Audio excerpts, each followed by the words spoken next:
মনোসংযোগ সহকারে শ্রবণ করবেন, কারণ পরীক্ষিত মহারাজ তিনি প্রশ্ন করেছিলেন সুখদেব গোস্বামীর কাছে, তিনি 7 দিন পরে মরে যাবেন। তো সুখদেব গোস্বামী বলছেন, তস্মাৎ ভারত সর্বাত্মা শ্রোতব্য ভগবতস্য স্মর্তব্য ইচ্ছাভয়ম। হে শোষা গড়া পৃথিবী রাজা মহারাজ পরীক্ষিত, মৃত প্রায় মানুষের সেও লাভের উপায় কি? আমি 7 দিন পরে মরব, আমার কি করলে আমার শ্রেষ্ঠতা লাভ হবে, আপনি আমাকে বিধান দিন। সুখদেব গোস্বামী বলেছিলেন, হে ভারত কুলপতি, ঈশ্বর, হরি আর ভগবান একই ব্যক্তি। যিনি ঈশ্বর তিনি হরি, তিনি ভগবান, তার কথা শ্রোতব্য শ্রবণ করা, কীর্তিত অবশ্য কীর্তন করা, স্মর্তব্য স্মরণ করা, ইচ্ছুতা ভয় সর্বশ্রেষ্ঠ পন্থা। তাই আপনারা যদি শ্রবণ করেন উপলব্ধি করতে পারবেন, আর যদি শ্রবণ না করেন এদিক ওদিক তাকাবেন, মেলার মতো অন্য কিছু মনে করবেন, বসে থেকেও কিছুই লাভ হয় না। এই জন্য শ্রবণের অত্যন্ত গুরুত্বপূর্ণ, একাগ্র চিত্তে শ্রবণ করতে হয়। সকলে হাত জোড় করুন, সকলেই বলবেন ওম নমো ভগবতে বাসুদেবায়, ওম নমো ভগবতে বাসুদেবায়,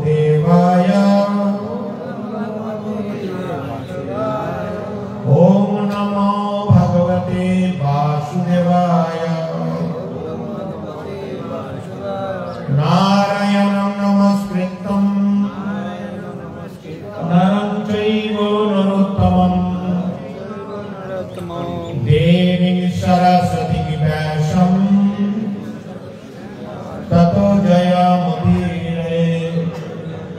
নষ্টু প্রায়শঃ ভদ্রেষু নিত্যং ভাগবত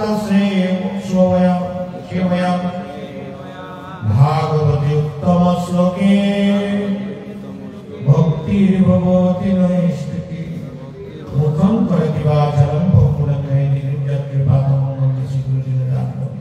পরমানন্দ মাধব চৈতন্যেশ্বরম গুরবে গৌরচন্দ্রায় রাধিকায় সদালয়ে কৃষ্ণায় কৃষ্ণ ভক্তায় তদ্ভক্তায় নমো নমঃ।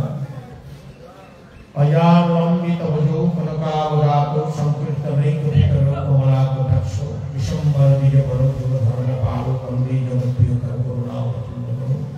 সংসার সিন্ধু তরণে হৃদয়ং জনিষা সংকীর্তনামৃত প্রেমামৃত বিহরণে জনি চিত্ত বুদ্ধি শ্রী চৈতন্য চন্দ্র চরণে স্মরণ প্রয়ামি। নমো বিষ্ণুপদায় কৃষ্ণ কৃষ্ণায় ভূতলে শ্রীমধুরায় স্বামী নমঃ।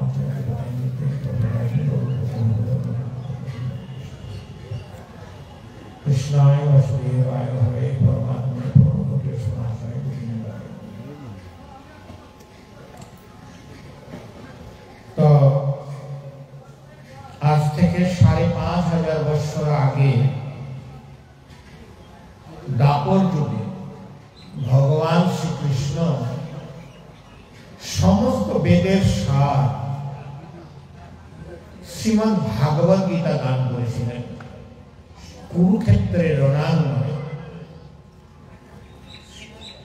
তো ভাগবত গীতা ৪৫ মিনিট ধরে অর্জুনকে জ্ঞান দিয়েছিলেন যে কি করে ভগবানকে প্রাপ্ত হওয়া যায়, কারা ভগবানকে প্রাপ্ত হতে পারেন আর কারা পারেন না, সে বিষয়ে তিনি বিভিন্ন যোগ শাস্ত্র এবং বিভিন্ন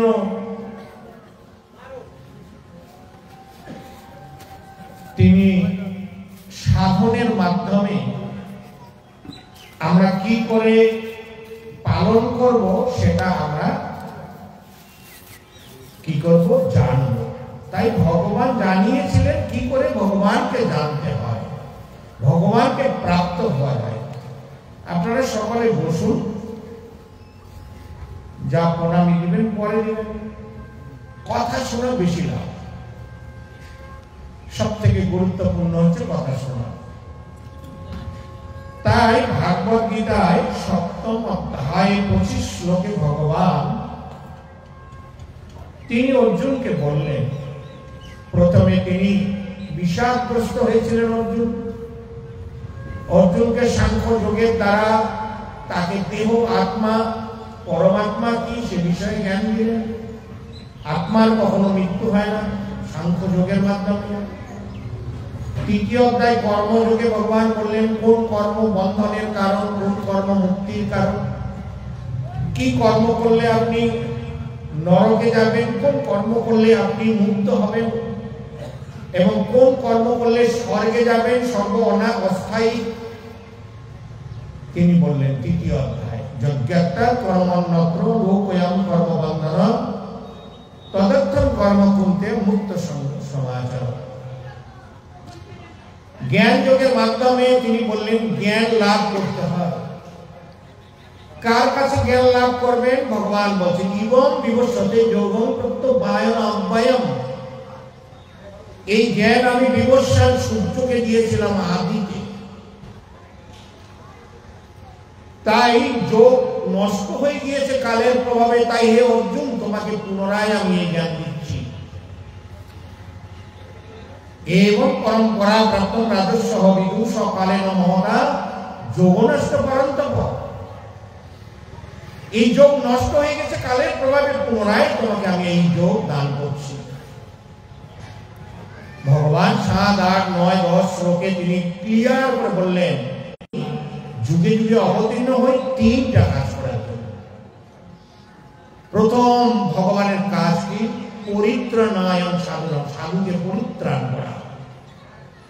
দ্বিতীয় কাজ হলো ভগবান বিনাশায় দুষ্কৃত বিনাশ। তৃতীয় তার মুখ্য কর্ম ছিল উনি সাধারণ আমাদের মতো যোগমায়ার দ্বারা আবৃত নন। ভগবান ভগবান, কারণ ভগবান সব কিছু থেকে ভগবান প্রকাশ হয়েছে। বিতরাগ ভয় প্রদা মন্ময়া মনোপাশ্রিতা বহু জ্ঞান তপস্যা উত্তমা ভাববাগতা। এর আগে অনেক মুনি ঋষি যুগী তপস্বীরা আমাকে তপস্যা করে লাভ করে পরম নাম প্রাপ্ত হয়েছে। ভগবানের কথা। তাই ভগবান 34 শ্লোকে গিয়ে তিনি বললেন তদ্বিধি প্রণিপাতেন পরিপ্রশ্নন সেবয়া উপদেক্ষান্তি জ্ঞানম জ্ঞানীনাম তত্ত্বদর্শন। সদ্গুরু শরণাগত হয়ে তত্ত্ব জ্ঞান লাভ করার চেষ্টা করো। বিনম্র চিত্তে তাকে প্রশ্ন জিজ্ঞাসা করো, অকৃত্রিম সেবার দ্বারা তাকে সন্তুষ্ট করো, তাহলেই সেই তত্ত্বদর্শা পুরুষ তোমাকে জ্ঞান উপদেশ দান করবে। তাহলে জ্ঞান আসছে কোথা থেকে? গুরুর কাছ থেকে। গুরুর কাছে গেলে কোনটা গুড কোনটা ব্যাড বুঝতে পারবেন, ভালো কোনটা মন্দ কোনটা। গুরু না ধরলে কখনোই বুঝতে পারবেন না আপনি কোনটা ভালো। ঠিক বলছি? কতজন মনে করেন এই কথাটা আমি ঠিক বললাম? দুহাত বলুন হরি বল, হরি বল, জোরে হরি বল, হরি বল। গুরু আপনাকে শেখাবে কোনটা গুড হ্যাবিট কোনটা ব্যাড হ্যাবিট। গুরু না ধরলে কখনোই ভগবানকে পাওয়া যায় না। গুরুকে উপদেশামৃতে রূপ গোস্বামী বা সরগোস্বামীর অন্যতম প্রথম শ্লোকে তিনি বলেছেন কে গুরু। বলছে বাচ বেগম মনুষ্য ক্রোধ বেগম উদর বেগম উপস্থ উদর বেগম একান বেদান্ত বিষয় ধীর সর্বমভিমান পৃথিবী। বাক্যের বেগ বাচ বেগম মনুষ্য ক্রোধ বেগম জিহ্বা বেগম উদর উপস্থ বেগম এতান বেদান্ত বিষয় ধীর সর্বমভিমান পৃথিবী। শিক্ষা 5-6টা জিনিস। বাক্যের বেগ, কথা বলার বেগ, যাদের কন্ট্রোল রয়েছে,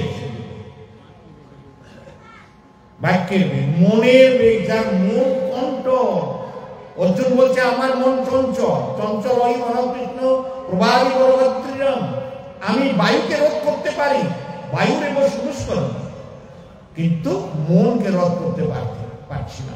আমরা মনের জন্যই সবকিছু আমাদের সর্বনাশের কারণ। মন যারা কন্ট্রোল করে, বাধ্য বেগম, মনোজ বেগম, ক্রোধ বেগম, আমাদের কোথায় কোথায় রাগ হবে, যেগুলো ক্রোধ। তাহলে বাক্যের বেগ, মনের বেগ, ক্রোধের বেগ, জিহ্বা বেগ। ভক্তিবিনোদ ঠাকুর বলছেন যে জিহ্বা এমনই একটি বস্তু, কেউ যদি জিহ্বাকে কন্ট্রোল করতে পারে, পৃথিবী কন্ট্রোল করতে পারে। কারণ জিহ্বা লালসেতে ইতি দায়, কৃষ্ণধর পরায়ণ, কৃষ্ণ নাহি পায়। আমরা লালসা বেশি, জিহ্বা কন্ট্রোল করা। কারণ জিহ্বা এখানে দেওয়া হয়, উদরে যায়, উপস্থ ব্যাগ হয়, তিনটা ব্যাগ একটার জন্য কন্ট্রোল হয়। জিহ্বা বেগ, উদর বেগ, উপস্থ বেগ, এই সর্বেগ যিনি দমন করতে পারেন তিনি গুরু। দেবতী মাতা আপনারা জানেন জানুয়ারি 14 তারিখে সংক্রান্তি, শিখর গোড়া তিনি বলছেন যে আত্মা, পরমাত্মা, দেহ এগুলো কি, এই সাংখ্য। তো সেখানে মাতা দেবহূতিকে ভগবান কপিল দেব বললেন, মা গানটা গঙ্গার পরশ হইলে পশ্চাতে পাবো দর্শনে পবিত্র করো, এই যে আচার্যরা লিখেছেন, নরোত্তম দাস ঠাকুর, এগুলো সাধারণ কথা নয়, সমস্ত বেদের সার। এই জন্য মা ভগবান কপিল দেব বললেন, মা তুমি সাধু সেবা করো, বৈষ্ণব সেবা করো, গুরুর সেবা করো। মা বললেন, বাবা সাধুকে? তখন কপিল দেব ভগবান ভাগবতমে সাধুর ভূষণ হচ্ছে তিতিক্ষা, সহনশীল, কারণিকা, প্রত্যেক জীবের প্রতি করুণা। তিতিক্ষা কারণিকা, সুহৃদম সর্বধীনম, প্রত্যেক জীবের প্রতি সে সুহৃদ। অজাত শত্রু, তার কোন শত্রু নেই, শান্তা, তিনি সাধু। লাগবে সাধু সাজা যায়, সাধু বা কবি। রাবণ সাধু সেজেছিলেন, সীতাকে হরণ করেছিলেন। অনেকেই সাধু সেজেছিলেন, সাধু হওয়া কঠিন। এই জন্য ভগবান এখানে বললেন সদ্গুরু গ্রহণ করতে হবে। সদ্গুরু কি লক্ষণ? এবং পরম্পরা প্রাপ্ত রাজস্ব বিদু, তিনি গুরু পরম্পরা থাকবে। আর কি কৃষ্ণ তত্ত্ববেত্তা হবেন, নিজে যা আচার করেন সেটাই প্রচার করেন। চৈতন্য মহাপ্রভু সেটাই বলে যে নিজে আচরি ধর্ম অপরে শেখায়, আচরণ না করিলে শেখানো না যায়। শিক্ষক বলছে ছাত্রদের, তোরা কেউ সিগারেট খাবি না, মাস্টার নিজে খায়, তাই ছাত্র মানে না। আচরণ করে দেখিয়ে দিতে হবে এটা খেতে নেই, এটা ক্ষতিকর। পিএইচডি পাস করেছি, ডিগ্রি কোর্স, সিগারেট খাচ্ছি, লেখা আছে cigarette is smoking injurious to health. Cigarette খাওয়া স্বাস্থ্যের পক্ষে ক্ষতিকর, ক্যান্সারের কারণ, তাও মাস্টার খাচ্ছে। কি পড়াশোনা লাভ? যারা পড়তে পারে না তারা খাচ্ছে, মাপ পাবে। জেনে শুনে করছে, এই মাস পোষায় আছে, জেনে শুনে যারা খাচ্ছে তারা তো মহাপাপ করছে। এই জন্য এগুলো বিচার, আচরি ধর্ম শিখানো না যায়।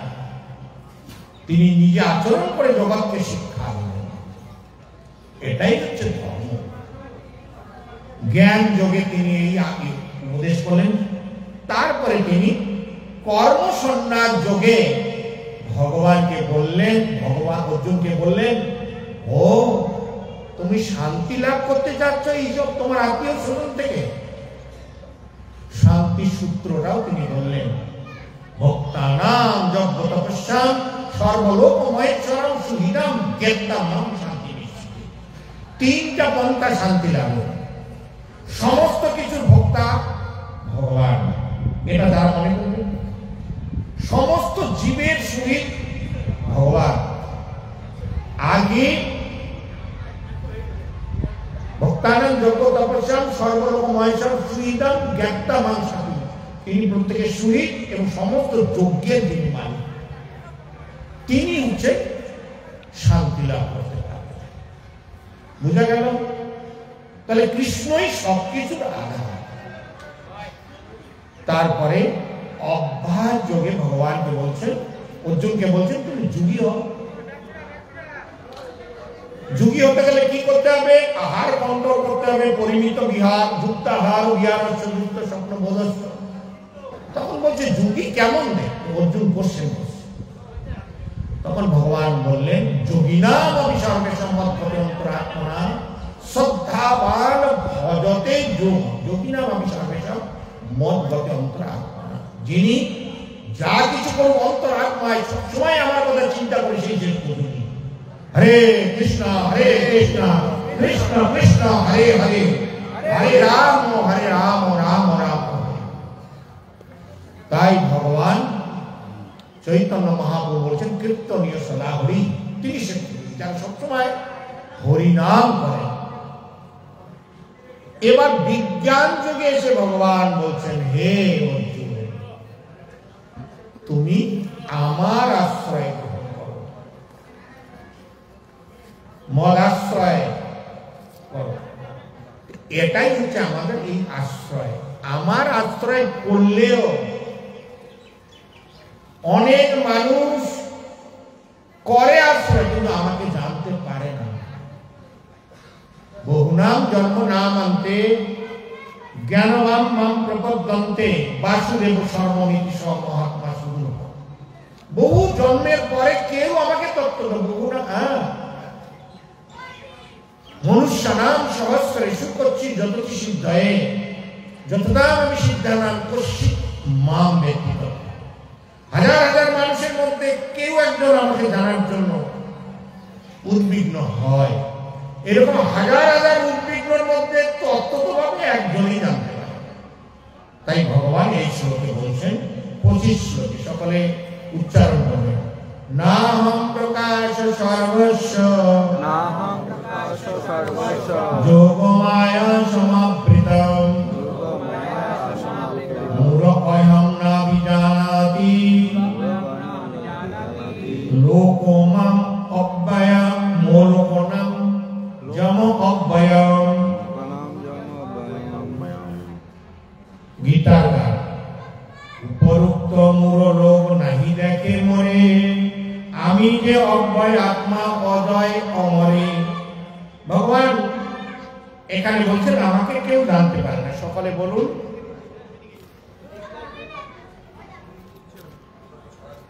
সকলে বলবেন আমি মূঢ় ও বুদ্ধিহীন ব্যক্তিদের কাছে কখনো প্রকাশিত হই না। তাদের কাছে আমি আমার অন্তরঙ্গা শক্তি যোগমায়ার দ্বারা আবৃত থাকি। আপনারা বলছেন না কেন? সবাইকে বলতে বলছি। তাই তারা আমার অজ অব্যয় স্বরূপকে জানতে পারে না। তাহলে ভগবানকে কে জানতে পারে? মূঢ় ব্যক্তি জানতে পারে না। 4 রকমের লোক ভগবানকে জানতে পারে, 4 রকমের লোক ভগবানকে জানতে পারে না। 4 রকমের লোক জানতে পারে না কারা? নমম দুষ্কৃত মুরা উপদ্যন্তে নরাধমাম মায়া অপহিতা জ্ঞানা আসুরি ভগবাসিতা।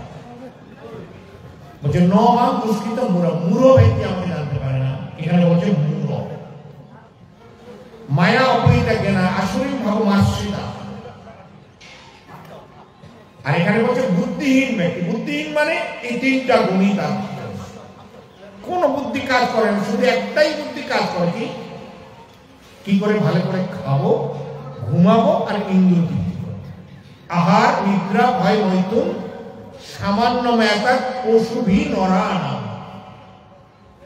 এইটা পশুদের প্রকৃতি, আহার করা, নিদ্রা যাওয়া, বংশ বিস্তার করা, ইন্দ্র তৃপ্তি করা আর আমরা ঘুমাই, পশুরাও ঘুমাই। আমরা ডাল্লা গলিতে বিছনায় একদম কম্বল নিয়ে ঘুমাচ্ছি, ওরা ঘাসের মধ্যে একই ঘুম। আমরা খাই, ওরাও খায়। ওরা কাঁচা খায়, আমরা রসিয়ে ভালো করে খাই। খাওয়া একই, তৃপ্তি বোধ করি। তো সবকিছু ওরাও বংশ বিস্তার করে। দেখবেন কুকুরগুলা 5-6টা বাচ্চা দিয়ে ওরা কিন্তু পালন করে, আমরা করছি। ওরা ভয় করে, আমরা ভয় করি। ওদের ভয় রক্ষার জন্য নখ, দাঁত, শিং আছে। আমরা দরজা কপাট লাগিয়ে দিয়েছি, পুলিশ প্রশাসন রয়েছে, ভয়। তাহলে ওদের আর আমাদের মধ্যে কোনো তফাৎ নেই, আছে কি নেই? যারা এই 4টা কর্ম করে যায় তাদের কোনো তফাৎ নেই। কিন্তু এখানে গীতায় ভগবান বলছেন, বলছে এই 4টা কর্ম বাদে অধিক ও বিশেষ ধর্মহীন পশু। এই 4টা পশুদের প্রবৃত্তি এরা করতে পারে। এই 4টা আমরা কত জীবন ধরে আছি, এই 4টাই কর্ম করে এসেছি। মানব জীবন এই 4টা করার জন্য নয়। মানব জীবন শ্রেষ্ঠ। বহুনাম জন্ম নামান্তে জ্ঞানবান নাম প্রপদ্যন্তে বাসুদেব সর্বমিতি সমহাত্মা সুদুর্লভ। এই বাসুদেব শ্রীকৃষ্ণের চরণে ভক্তি অত্যন্ত দুর্লভ। এই জন্য আমরা যদি চাই, এই মানব জীবনটা হচ্ছে সংশোধনাগার।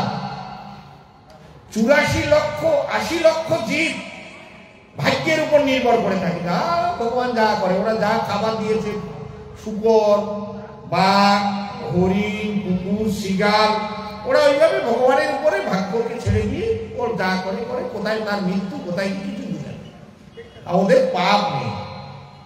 কিন্তু মানব জীবনে পাপ পুণ্য ফল দিয়েছে ভগবান।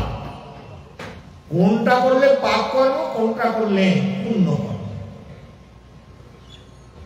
এটা মানব জীবন হয়েছে। এই জন্য মানব জীবন ভাগ্যের উপর তৈরি করে থাকে না। মানব জীবন ভাগ্য তৈরি করার জন্য, আপনি ভগবানের কাছে ফিরে যাওয়ার জন্য মানব জীবনে ভাগ্য তৈরি করা হয়। এটা সংশোধনাগার। আপনাকে সুযোগ দেওয়া হয় যে সংশোধন হয়ে যাও। যদি তাও ওই আহার নিদ্রা ভয় বৈঠক করে যাও, তাহলে আপনাকে একটা চাকরি দিবে যমরাজ। কি? যমদূতের চাকরি দিবে। তুমি এতবার দিলাম 100 জীবন, কেউ যদি বারবার আসে যায়, ও যমদূত হয়ে যায়। ও বলছে তুই সংশোধন হচ্ছিস না, যমদূত, এই যমদূতের কাজ করো, যমদূত বানিয়ে। আর কেউ যদি মানব জীবন পেয়ে সংশোধনাগার এখানে সংশোধন করে, প্রভুর নাম করে, তাহলে সে হবে। এখানে প্রভুপাদ সেটাই বলছেন। অনেক সময় অনেকে বুদ্ধি যুক্তি যোগায় যে কৃষ্ণ যখন এই পৃথিবীতে ছিলেন তখন তিনি সকলেরই প্রচলিত ছিলেন, তাহলে এখন তিনি সবার সামনে প্রকট হন না কেন? ঠিক তো? যখন ছিলেন হস্তিনাপুরে সবাই দেখতে পেয়েছিল কি? কতজন মনে করেন হস্তিনাপুরে যখন ছিলেন, পাণ্ডবদের সঙ্গে ছিলেন, কতজন তাকে চিনতে পেরেছিলেন? সবাই দেখেছিলেন? কতজন মনে করেছেন সবাই দেখেছিলেন? 2 হাত তুলুন।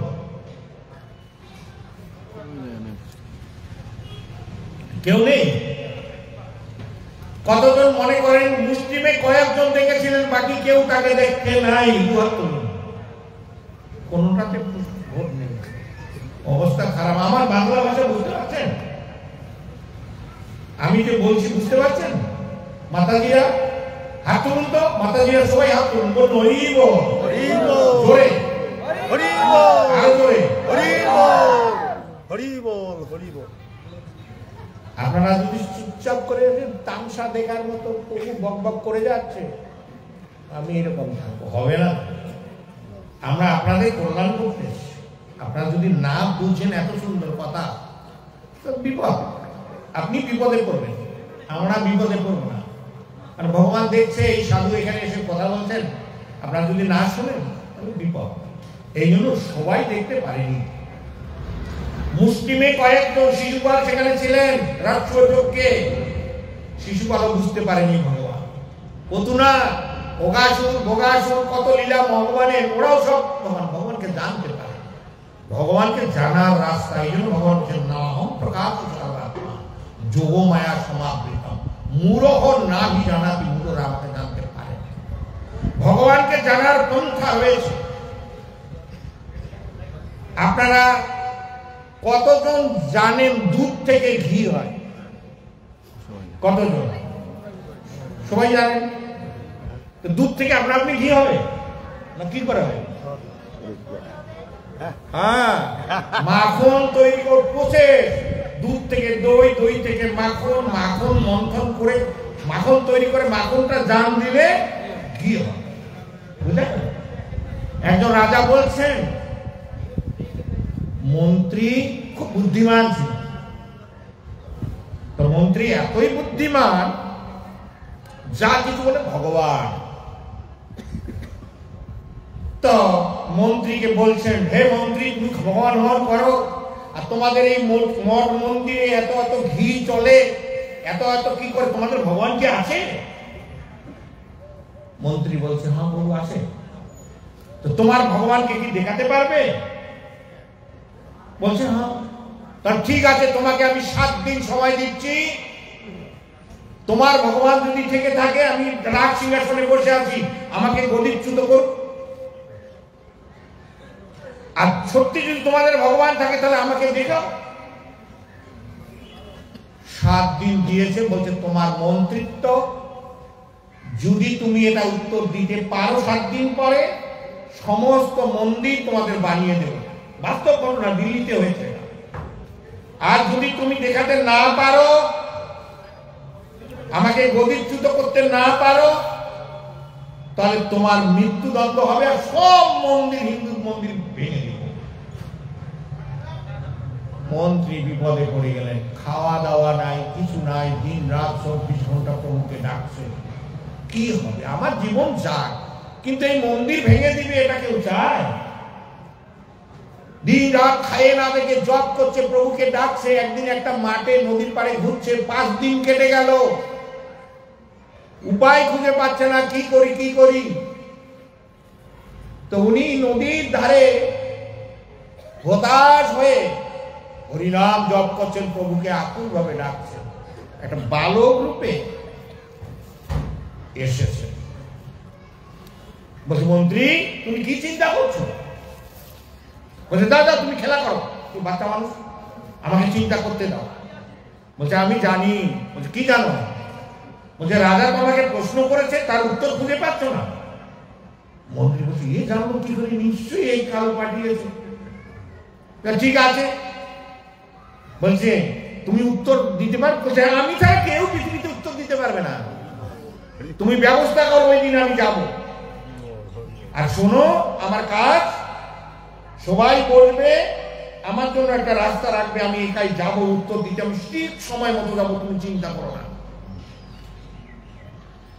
ঠিক সেইভাবে গিয়া বলেছে, হ্যাঁ আমার প্রভু আসবেন, উত্তর দিতে আসবেন। সবাই অপেক্ষা করে বলে আছে। এরকম বেলা গড়িয়ে গেল, অপেক্ষা করতে করতে আসছে ছোট বালক, হেঁটে হেঁটে করছে, এই আসছে, সবাই উঠে দাঁড়িয়েছে। বলছে, রাজা তুমি আমার ভক্ত মন্ত্রীকে প্রশ্ন করেছিলে, আর আমাকে তার উত্তর দেওয়ার জন্য আসতে হয়েছে। রাজা, এতগুলো লোক সবার বসার সিট হলো, আমি উত্তর দিতে আসবো, আমার জন্য একটা সিট নেই। রাজা এখন কি করে? ছোট্ট বাচ্চা, এত মোহমীয় কথা। রাজা নিজের সিংহাসন ছেড়ে দিয়ে বলছে, এখানে বসো। বসে গেছে। রাজা, তোমার প্রথম প্রশ্নের উত্তর শেষ। কি? তোমার ভগবান যদি থেকে থাকে, আমরা সিংহাসন উত্তর করো। বলছে, এখন সিংহাসন সবার সামনে তুমি ছেড়ে দিয়েছো, এখানে বসেছি আমি মালিক। হরি বল, হরি বল। তো প্রথম প্রশ্নের উত্তর। দ্বিতীয় প্রশ্ন কি? ভগবানকে কি দেখা যায়? বলছে, রাজা আমি এতক্ষণ বাড়িতে থাকলে আমার মা দুধ মাখন ঘি কিছু একটা দিত, তো তোমার এক গ্লাস দুধও নেই? রাজা তাড়াতাড়ি করে এই তাড়াতাড়ি নিয়ে আসো দুধ। দুধ এনেছে, দুধের গ্লাস দিয়েছে, এরকম দেখছে অনেকক্ষণ ধরে। বালকটা শুধু দুধের গ্লাস এরকম দেখছে, সময় কাটাচ্ছে। রাজা রেগে যাচ্ছে যে আমাকে বাড়ি যখন যেতাম আমার মা দুধ দিত, মাখন দিত, ঘি দিত, সব দিত, তখন এরকম কাটাচ্ছে। রাজা রেগে বলছে কি দেখছো ওটা? ওটাতেই এটা দুধ, এখানে ঘি, এখানে মাখন, এখানে সব আছে। বলছে তোমার দ্বিতীয় প্রশ্নের উত্তর যে ভগবানকে দেখতে গেলে যেমন এখানে দুধের মধ্যে দুধ, মাখন, দই, ঘি সব আছে, আছে না? তো ভগবানকে দেখতে গেলেও তোমাকে একটা বিশেষ প্রসেস গ্রহণ করতে হবে, তাহলেই ভগবানকে দেখতে পাবে। এমনি আর ভগবানকে দেখা যায় না। ভগবানকে দেখার রাস্তা ভগবান বলছেন না হম প্রকাশ সর্বাত্মা যোগ মায়া সমাবৃত মূঢ় না বি জানাতি, তুমি মূঢ়। পরীক্ষিত মহারাজ সুখদেব গোস্বামীর কাছে 7 দিন ভাগবত শুনেছিলেন, মুক্ত হয়েছিলেন। এক রাজা গুরুদেব ছিলেন, ব্রাহ্মণ গুরুদেব, বলছে পরীক্ষিত মহারাজ 7 দিন শুনেছে, তুমি আমাকে পাঠ করে শোনাও, তোমাকে এত টাকা দিব। উনি শোনালো। 7 দিন গেল, 14 দিন গেল, কিছুই হলো। গরিব ব্রাহ্মণ মানুষ মাইনাও দিবে না, বলছে তোমার মৃত্যুদণ্ড আছে। আমার তো কিছুই হলো না। ও খাওয়া দাওয়া বন্ধ করে ঘুমি, কিছুই খায় না। যে কি হবে, এতদিন পরিশ্রম করলাম তো পেলামই না টাকা পয়সা, আবার আমার বিপদ শাস্তি। খায় না। ওর মেয়ে, বাবা তোমার কি হয়েছে, খাও না কেন, ঘুমাও না কেন ভালো করে? বলছে মা খুব চিন্তায় পড়ে। বলছে কি? বলছে 7 দিন পাঠ করে পরীক্ষিত মহারাজ ভগবান প্রাপ্ত হয়েছে, আমি এই 14 দিন 21 দিন পাঠ করলাম, রাজা মাইনাও দিবে না কিছু, এতদিন আমার সব শেষ। বলছে ওটার উত্তর আমি দিব, তুমি যাও, তুমি চিন্তা করো না। মেয়ে, ওনার নিজের মেয়ে, বলছে বাচ্চা মেয়ে 10 বছরের, বলছে আমি দিব। নিয়ে চলে গেছে মেয়ে। বলছে দেখো রাজা, আমাকে উত্তর দেওয়ার জন্য আমার বাবা আমাকে এনেছে, আপনার উত্তর দিব, কিন্তু আমার উত্তর দিতে গেলে আমি যা বলবো সব শুনতে হবে। বলছে ঠিক আছে। তখন বলছেন আমাকে এই খুঁটিতে বাঁধো। মেয়েটা বলছেন আমাকে বাঁধো, আর রাজাকে ওখানে বাঁধো। রাজাকে বেঁধেছে একদিকে, আর ওই মেয়েটাকে একদিকে বেঁধেছে। তো মেয়েটা রাজাকে বলছে রাজা আমাকে বাঁচাও, খুলে দাও। রাজা খুলতে পারছে না, রাজাও বাধা আছে। তো আমার বাবা যে পাঠ করেছিল এটাই আপনার উত্তর। আমার বাবা গৃহস্থ বন্ধনে রয়েছে, তার কন্যা আমি, সেও বিষয়, সে মুক্ত নয়। আর আপনি রাজা, তো রাজ্য নিয়ে আছেন, আপনিও বন্ধন, পুত্র পরিবার, রাজ পরিবার, আপনিও বন্ধন। একজন বন্ধন অন্য একজন বন্ধন কি করে খুলবে? আপনারও হাত পা বাঁধা, ওনারও হাত পা বাঁধা, কি করে খুলবে? সুখদেব গোস্বামী মুক্ত পুরুষ ছিলেন, তাই পরীক্ষিত মহারাজ রাজ্য ত্যাগ করে গঙ্গার তীরে বসে মুক্ত খুঁজছিলেন, তাই মুক্ত হয়েছে। বন্ধনে মুক্ত খোলা যায় না। তখন সব মাইনা নিয়ে চলে। এই জগৎ এইরকম ভাগবত হতে পারে, কার কাছে শুনবেন, কে মহাভাগবত, সেটা দেখতে হবে। এই জন্য এখানে বলছেন মূঢ় হোক না আমি জানা। মূঢ়রা আমাকে জানতে পারে না, কিন্তু প্রকৃতপক্ষে তিনি সকলের কাছে প্রকাশিত হননি। শ্রীকৃষ্ণ যখন বসুন্ধরায় অবতরণ করেছিলেন তখন কয়েকজন দুর্লভ মহাত্মাই তাকে পরমেশ্বর ভগবান বলে জানতে পেরেছিল। কে কে? পিতামা, বিদু, দ্রোণাচার্য, কৃপাচার্য, কুন্তী, গান্ধারী, পঞ্চপাণ্ডব, এরা কিছু ব্যক্তি জানতে পেরেছিলেন, অন্যরা কেউ জানতে পারেনি। ভগবানকে জানা যায় না, প্রসেস। বুঝা গেল? যে কেউ এসে বলবে আমার কাছে দীক্ষা না উদ্ধার হয়ে যাবে, কখনো সদ্গুরু এ কথা বলবে। নীতি রয়েছে,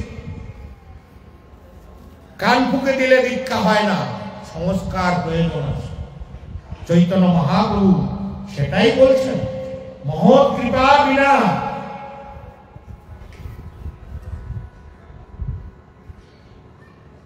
মহৎ কৃপা গুরুর মহৎ কৃপা বিনা কোন কর্মে ভক্তি নয়, কৃষ্ণ ভক্তি দূরে রঘু সংসার নয় হয়। শুদ্ধ ভক্তের কৃপা ব্যতীত ভগবত ভক্তি লাভ করা সম্ভব নয়। কৃষ্ণ ভক্তি দূরের কথা, তার সংসার বন্ধন মোচন হবে না। সনাতন শিক্ষা, মহৎ কৃপা, গুরুর কৃপা প্রয়োজন। কোন গুরু? সদ্গুরু। সদ্গুরুকে আমি বলেছি তদ্বিধি প্রণিপাতেন, ভগবান বলছে সদ্গুরু। আর সদ্গুরুকে 6টা বেদ আর তিতিক্ষব কারুণিকা এই শ্লোকের মাঝে যে থাকবে, তিনি যার পরম্পরা থাকবে, তিনি সদ্গুরু। 4টা সম্প্রদায় মুক্ত হতে হবে, সম্প্রদায় বিহীনা মন্ত্রাণী সভা হবে। প্রভু কহে তুমি কৃষ্ণ ভক্ত প্রধান, তোমাকে যে প্রীতি করে সেই ভাগ্যবান। তোমাতে না এত প্রীতি হইল রাজা, এই গুণে কৃষ্ণ তারে করিব অঙ্গীকার। চৈতন্য মহাপ্রভু প্রতাপ রুদ্র রাজাকে বলছেন, রামানন্দ রায় তুমি সর্বশ্রেষ্ঠ কৃষ্ণ ভক্ত, তাই তোমাকে সেই প্রীতি করে সেই ভাগ্যবান। যেহেতু রাজা তোমার প্রতি এত প্রীতি পরায়ণ, তাই কৃষ্ণ অবশ্যই তাকে অঙ্গীকার করবে। কৃষ্ণ ভক্ত মহান, কৃষ্ণ ভক্ত নিষ্কামতয়ে শান্ত, ভক্তি মুক্তি কামী সিদ্ধি কামী সকলই অশান্ত। কৃষ্ণ সূর্য সমমায়া অন্ধকার, যাহা কৃষ্ণ তাহা নাহি মায়ার অধিকার। আচার্যরা লিখছে, যা খুশি তাই করলাম ধর্ম নয়, ধর্ম তো সাক্ষাৎ ভগবত প্রণীত। ধর্ম হচ্ছে ভগবানের দেওয়া আইন, জীবের ধর্ম হচ্ছে ভগবানের আইনকে মেনে চলা। এই জন্য আমাদেরকে বিচার করতে হবে কিভাবে ভগবানকে পাবো। ভগবান এখানে সেটাই বললেন যে কি করে শুদ্ধ ভক্ত। 4টা সম্প্রদায়, ধর্মের 4টা স্তম্ভ, সত্য শৌচ তপ দয়া। এই ধর্মের 4টা স্তম্ভ হচ্ছে, আপনাকে ধর্ম করতে গেলে 4টা স্তম্ভ পালন করতে হবে। সত্যবাদিতা হতে হবে, সুচিতা থাকতে হবে, আপনাকে দয়াবিশীলতা থাকতে হবে, এবং সত্য শৌচ তপশীলতা হতে হবে। ধর্ম করতে গেলে এই 4টা, যদি এই 4টার মধ্যে কোনোটাই আপনার স্তম্ভ না থাকে, সেটা যদি ধর্ম হয়, এই জগতে উৎপাদ করে। শ্রুতি স্মৃতি পুরাণ আদি পঞ্চরাত্রিক বিধিন বিনা ঐক্যান্তে হরের ভক্তি উৎপাদিত কল্প। শ্রুতি শাস্ত্রকে মানে না, নারদ পঞ্চরাত্র মানে না, নীতি শাস্ত্র মানে না, ভাগবত পুরাণ মানে না, আর তারা যদি এই জগতে ধর্ম বলে যে আমি ধর্ম করছি, সোসাইটি তৈরি করে, এই জগতে উৎপাত সৃষ্টি করে। এই জন্য শ্রুতি স্মৃতি পুরাণ এরা প্রমাণ করছে ধর্মের রাস্তাটা কোথায়। এই 4টা স্তম্ভ আপনাকে মানতে হবে ধর্ম করতে গেলে। আর কলিরও 4টা স্তম্ভ আছে, আমি যাহার নেশা দ্রুত কিয়া অবৈধ মেলামেশা। কেউ যদি এই 4টা করে, আমি যাহার করে, নেশা করে, দ্রুত ক্রিয়া, তাজ পেশার, জুয়া লটারি খেলে, অবৈধ স্ত্রী পুরুষ সঙ্গ করে, সেটা ধর্ম নয়। পরীক্ষিত মহারাজ এই জায়গাগুলো কলিকে দান করেছিল, এগুলো কলি। আর যারা কলিকে আশ্রয় গ্রহণ করবে আর ধর্ম করবে, তারা ভগবান পাবে না। লিখে রাখুন, গীতায় সিদ্ধান্ত দিচ্ছে, মূঢ় না জানাতি, মূঢ়রা আমাকে জানতে পারে না। তবু ভগবান কৃপা করে 4 রকমের লোককে ভগবানকে জানার পন্থা দিয়েছেন। আর্ত অর্থাৎ জ্ঞানী জিজ্ঞাসু, এরা 4 জন আমাকে জানতে পারে চেষ্টা করলে। আর্ত ব্যক্তি আর্তভাবে ডেকে, গজেন্দ্র আর্তভাবে ভগবানকে ডেকেছেন, প্রাপ্ত হয়েছিলেন। কিন্তু গজেন্দ্র একটা উদাহরণ স্থাপন করে গেছেন। গজেন্দ্র মানে হাতি, সরোবরে নেমেছিলেন, আনন্দ ক্রিয়া করতে গেছিলেন তার পরিবার, রাজ পরিবার, সমস্ত মন্ত্রী টন্ত্রী নিয়ে। আর যখনই জলে ক্রিয়া করছিলেন, কুমিরে ধরে ফেলেছে ওই হাতি। যখন কুমিরে ধরেছে, সবার কাছে বলছে আমাকে গ্রাহকে ধরেছে, সবাই পুত্র কন্যা আত্মীয় স্বজন মন্ত্রী মিনিস্টার সবাই পালিয়েছে, ওকে আর কেউ উদ্ধার করে না। 1000 বছর যুদ্ধ করেছে জলে। যখন তার রক্ত ফালিত হয়েছে, শক্তি হারিয়ে ফেলেছে, সুর দিয়ে একটা পদ্ম ফুল ফুঁকে বলছে, হে বিপদ তারণ হরি, তুমি ছাড়া উপায় নেই। ভগবান বৈকুণ্ঠপতি লক্ষ্মীর সঙ্গে বসেছিলেন সিংহাসনে, লাভ দিয়ে এসেছেন, তার নিজের উত্তরই ধরেননি, উত্তরই ভাসিয়ে চলে গেছে, গিয়ে গজেন্দ্রকে উদ্ধার করেছে হাতি। কাকে আগে ডেকেছিল? কে? হাতি ডেকেছিল, কিন্তু হাতিকে উদ্ধার করেনি, আগে কুমিরকে উদ্ধার করেছে। কুমির বুঝেন তো? কুমির বলেন তো, ক্রোকোডাইল, কুমির। কুমিরকে উদ্ধার করলো, ডাকলো গজেন্দ্র, কুমির আগে উদ্ধার হলো। কেন? কেন? কারণ কুমির খুব চালাক, গজেন্দ্র ভক্ত, ভক্তের চরণ ধরেছিল, যে ভক্তের চরণ ধরবে সেই পৃথিবীতে উদ্ধার হবে। ভাগবত সিদ্ধান্ত দিচ্ছেন, ভক্তের চরণ বেঁধে রেখে কখনো উদ্ধার হওয়া যায় না, এটাই রাস্তা। এই জন্য আত্মভক্ত গজেন্দ্র, অর্থাৎ যাদের অনেক টাকা আছে, টাকা দিয়ে দান করে তারাও সাফল্য হতে পারে। জ্ঞানী বারবার প্রশ্ন করে, জ্ঞানের মাধ্যমে ভগবানকে জানে, জ্ঞান যোগে ভগবান বলছে তুমি জ্ঞানের দ্বারা সমস্ত পাপ, অতি পাপীর থেকে যদি পাপিষ্ঠ মনে করো, জ্ঞান আহরণ করলে তুমি সব মুক্ত হতে পারবে।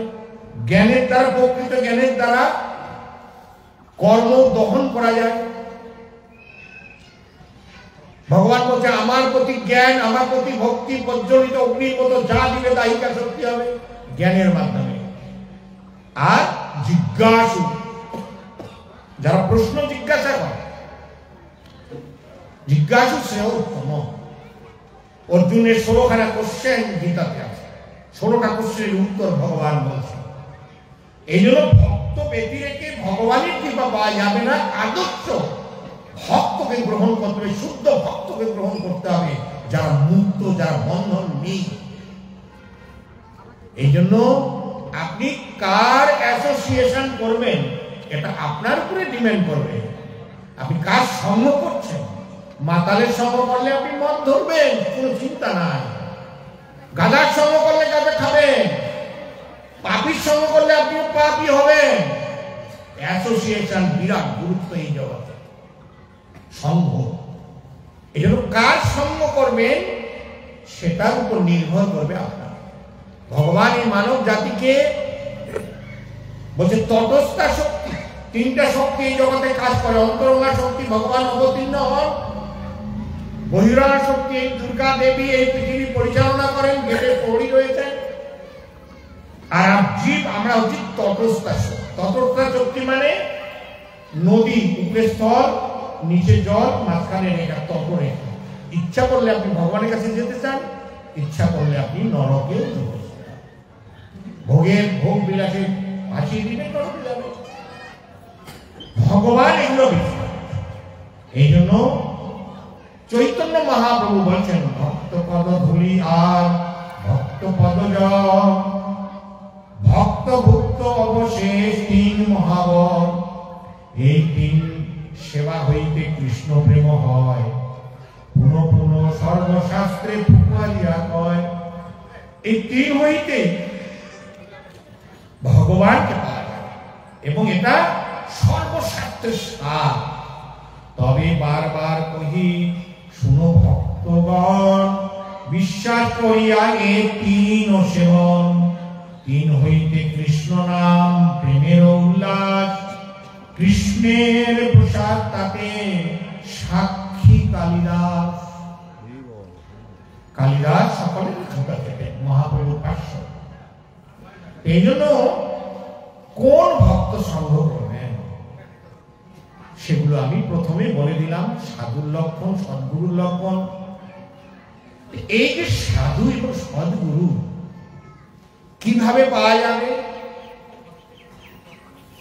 আপনাকে শাস্ত্র কথা, আমাদের কাছে গীতা আছে, প্রভুপাদের এই গীতা সারা বিশ্বের লোক পড়ছে, আর এই গীতা অনেক দেশে সিলেবাসে পাঠ্যপুস্তকে পড়ছে। তাই আপনারা যদি চান এই গীতাটা পড়তে পারেন। প্রভুপাদ এই তাৎপর্যে এই গীতা যখন লিখেন তখন এর আগে 1400 গীতা ভাষ্য রচনা করেছিলেন। প্রভুপাদকে প্রশ্ন করা হয়েছিল যে আপনি এত গীতা থাকতে আপনি আবার কি লিখছেন? প্রভুপাদ বলছেন যে আমি এমন একটি গীতা লিখছি, শ্রীমদ্ ভাগবত গীতা অ্যাজ ইট ইজ, যথাযথ ভগবান যা বলেছেন সেটাই আমি তুলে ধরব, আমার মন গড়া কিছু সেখানে আমি লিখব না। এই জন্য শ্রীমদ্ ভাগবত গীতা অ্যাজ ইট ইজ তিনি ইংলিশে অনুবাদ করেন। এমন সহজ সরল ভাষায় শ্লোক, শব্দ অর্থ, গীতার গান, অনুবাদ এবং তাৎপর্য সহকারে আমি যে তাৎপর্য পড়লাম, কি বলতে চাচ্ছে ভগবান এই শ্লোকে সব বুঝতে পারবে। যে সহজ সরল ভাষায় যে পড়তে পারে সে এটা বুঝতে পারবে। আর এই জগতের অনেক গুরু গোসাই গীতা পড়তে না করেন, করবেন না। গীতাটা বাড়িতে রাখবো, পূজা করবো, লাল চাউল দিয়ে বেঁচে প্রতিদিন জল ফুল দিব, উলু করে পূজা করবো। আরে ভগবানকে জানতে হলে ভগবানের কথা শুনতে হবে, পড়তে হবে। এই জন্য প্রত্যেকেই পড়ুন, এই জ্ঞান লাভ করতে পারবেন। কৃষ্ণই ভগবান। কারণ এই গীতায় 5টা বিষয় আলোচনা করেছেন। ভগবান, জীব, প্রকৃতি, কাল, কর্ম, এই 5টা বিষয় গোটা গীতায় আলোচিত হয়েছে। এই জন্য আপনারা এই 5টা বিষয় এখানে লিখেছেন। এই জন্য আপনারা যদি চান গীতা নিতে পারেন। এতক্ষণ থেকে আমি অনেক গীতার শ্লোকে আপনাদের কাছে বলেছি, অন্য কিছু বলিনি। তাই গীতা এমনই গ্রন্থ, রহস্যাবৃত। কারণ এই গীতা যদি আপনারা পড়েন তাহলে ভগবানকে জানতে পারবেন। এখানে ভগবান বলছিলেন এই 25 শ্লোক, এবং এর পরে ভগবান অক্ষর ব্রহ্মযোগে তিনি বলবেন, বেদেষু যজ্ঞেষু তপস্বী জৈব দানেষু যৎপুণ্য ফলম প্রতিষ্ঠাম অতেতি যৎনিষ্ঠ ফলম প্রতিষ্ঠাম। ভগবত ভক্তি অনুশীলন করলে তুমি কোনো ফল বঞ্চিত হবে না। বেদ পাঠের ফল, সমস্ত যজ্ঞের ফল, সমস্ত দানের ফল, যত প্রকারের জ্ঞান এবং কর্ম সমুদয়ের যে ফল তুমি লাভ করতে পারবে কেবল ভগবানকে আরাধনা করার ফল। ভগবান এত মহান, তার আরাধনা করলেই আপনি শ্রেষ্ঠতা লাভ করতে পারবেন। এটাই হচ্ছে রাস্তা। কলিযুগে নাম রূপে কৃষ্ণ অবতার, নাম হইতে হয় সমস্ত জগৎ নিষ্ঠা। এই নাম, কলিযুগে নাম রূপে ভগবান আবির্ভূত হয়েছেন, নামে সমস্ত শক্তি অর্পণ করেছেন। নাম করার জন্য কোনো কারাদি বিধি নিয়ম করেনি। সাধ্য সাধন তত্ত্ব যা কিছু সকল হরিনাম সংকীর্তনে মিলিবে সকল। সাধু সঙ্গে হরিনাম এইমাত্র চাই, সংসার জয় করতে আর কোন বস্তু নেই। অনেক কথা মহাপ্রভু বলেছেন, এই নাম করুন। কারণ আপনাকে গীতা পড়ে ভগবানকে জানতে হবে, এটাই রাস্তা। আপনারা কারো কথা না শুনে তথাকথিত গুরু গোসাই এরকম সেজে অনেকে ভণ্ডামি করছেন, তাদের কথা না শুনে আপনারা গীতা পড়ুন, বুঝতে পারবেন ধর্মতত্ত্ব আসল রহস্যটা কি। কারণ ধর্মতত্ত্ব নিহিত গুহায়ম মহাজনসুগত সপন্থা। এই ধর্মতত্ত্বটা একটা গুহার মধ্যে আছে, মহাজনদের গুহা। এই মহাজনকে সন্তুষ্ট করতে বলছেন। তদ্বিধি প্রণিপাতেন পরিকৃষ্ণের সেবয়া উপদেক্ষান্তিতে জ্ঞানম জ্ঞানীনাম তত্ত্বদর্শিনঃ। সদ্গুরু শরণাগত হয়ে তত্ত্ব জ্ঞান লাভ করার চেষ্টা করো, বিনম্র চিত্তে প্রশ্ন জিজ্ঞাসা করো, অকৃত্রিম সেবার দ্বারা তাকে সন্তুষ্ট করো, তাহলেই সেই তত্ত্বদ্রষ্টা পুরুষ তোমাকে জ্ঞান উপদেশ দান করবে। জ্ঞানটা এইভাবে আসে না, কৃতদাসের মতো গুরুর সেবা করতে হবে। কোন গুরু? সদ্গুরু। সবাইকে গুরু মনে করতে হবে না, অনেক গুরু আছে, মদ খাওয়া গুরু আছে, গাঁজা খাওয়া গুরু আছে, বন্দুক চালানো গুরু আছে, সব গুরু আছে। কোন গুরু? সদ্গুরু, ভগবত তত্ত্ব বেত্তা গুরু, পরম্পরা ধারায় গুরু, সম্প্রদায় গুরু, বিচার। আপনাদেরকে যদি আমি বলি দাদা এই জমিতে চাষ করুন, আপনি জমিটা চাষ না করে দিয়ে ধান ছিটে দিলেন, হবে? ফল হবে? আগে চাষ করতে হবে, আগে খনন করতে হবে, উর্বর করতে হবে, আবর্জনা ফেলে দিতে হবে, পরিষ্কার করতে হবে, জল কতটুকু আছে সেই যদি উপযুক্ত হবে বীজ রোপণ করবেন, তাহলেই ফল পাবে। যা খুশি তাই করবো হবে না, সেটা অপেক্ষা করতে হবে, অনুশীলন করতে হবে, আপনাকে পবিত্র হতে হবে, 1 বছর বা তার বেশি থেকে 4টি বিধি নিয়ম পালন করতে হবে, 16 বেলা জপ করতে হবে, ভোগ লাগে প্রসাদ খেতে হবে, প্রতিদিন আরতি কীর্তন করতে হবে। এইভাবে যদি শুদ্ধ হবে গুরু, তখন তোমার ভিতরে সৎ একটি বীজ রোপণ করবেন, সেই বীজে অঙ্কুরিত হবে। শ্রবণ কীর্তন নয়, যা খুশি তাই করলাম, কানে থেকে ভিক্ষা দিলাম, এগুলো পন্থা নয়। আচার্যরা, মহাজন, বেদ, পুরাণ, উপনিষদ, গীতা, ভাগবত কোথায় এই সিদ্ধান্ত দেননি। সংস্কারের মাধ্যমে গুরু দীক্ষা নিতে হয়। আপনি প্রাইভেট স্কুলে পড়লেন আর গিয়ে ডাক্তার হয়ে গেলেন, হবে? আপনাকে ডাক্তার হতে হলে 14 বছর পড়াশোনা করতে হবে, পরীক্ষা দিতে হবে, কোটি কোটি টাকা দিয়ে খরচা করে সেই টিচার রাখা হয়েছে, পরীক্ষার ব্যবস্থা রয়েছে, তারপরে সরকার সার্টিফিকেট দিয়ে ইউ আর এ ডক্টর। যা খুশি প্রাইভেট পড়লে হবে না, সরকার স্কুলে পড়তে হবে, বুঝতে পারবেন। এই জন্য আপনাদের কাছে অনুরোধ করছি, তো এখানে ভাগবতমের শ্রীকৃষ্ণ বই আছে, ভাগবতমের 10ম স্কন্ধ, গদ্য ভাষায় প্রভুপাদ সুললিত গল্প আকারে লিখেছেন। এই সেটটার দাম হচ্ছে 750 টাকা। আপনি 350 টাকায় কিনবেন, এই একটা বইয়ের দাম 350 টাকা। এই কৃষ্ণ বই, গীতাটা আপনাকে ফ্রি দেওয়া হবে। আপনারা যারা নিতে চান এগিয়ে আসবেন, তার সঙ্গে একটা ক্যালেন্ডার আছে, 350 টাকা নতুন ক্যালেন্ডার পাবেন। তো যারা নিতে চান নিয়ে এটা পড়ুন, গীতাটাও পড়বেন, যারা নিবেন আসুন, আমরা আপনাকে দেওয়া হবে। 350 টাকা অনেক দিকে যায়, পড়ুন, এই ভাগবতম আছে এবং গীতা।